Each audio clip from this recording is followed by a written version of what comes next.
രാവിലെ എഴുന്നേറ്റപ്പോൾ കുറച്ച് വൈകിട്ടുണ്ടായിരുന്നു. അതുകൊണ്ട് തന്നെ വേറൊന്നും നോക്കിയില്ല. രാവിലത്തെ കാപ്പി ഉണ്ടാക്കി വെച്ച് നേരെ ഞാൻ കളക്ഷന് പോകുമായിരുന്നു. അടുക്കളയിൽ ഒന്നും നോക്കിയില്ല. വന്നു കഴിഞ്ഞപ്പോഴത്തേക്കാണ് ഇരട്ടിപ്പണിയാണ് കേട്ടോ. കഴുകാനുള്ള പാത്രങ്ങളും എല്ലാം അലങ്കോലമായിട്ട് അവിടെ ഇവിടേക്കായിട്ട് കിടക്കുമായിരുന്നു. അപ്പോൾ ഒരു സൈഡിൽ നിന്ന് അങ്ങ് ഒതുക്കിക്കൊണ്ട് വരാമെന്ന് വിചാരിച്ചു. ആദ്യം തന്നെ വേസ്റ്റൊക്കെ കളഞ്ഞ് ആ പാത്രമൊക്കെ ഒന്ന് കഴുകി എടുത്തിട്ടുണ്ടായിരുന്നു. പിന്നെ അവിടേക്ക് ഒന്ന് വൃത്തിയാക്കണമായിരുന്നു കേട്ടോ, നല്ലതുപോലെ വൃത്തിയാക്കണമായിരുന്നു.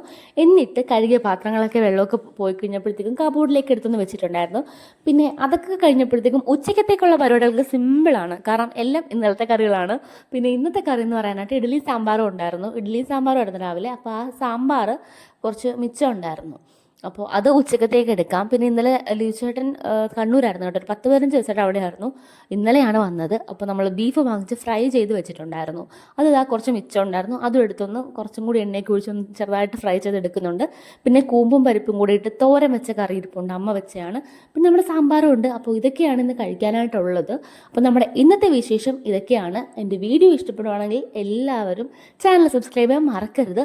നമുക്ക് അടുത്തൊരു വീഡിയോ ആയിട്ട് നാളെ കാണാം. Ta-da!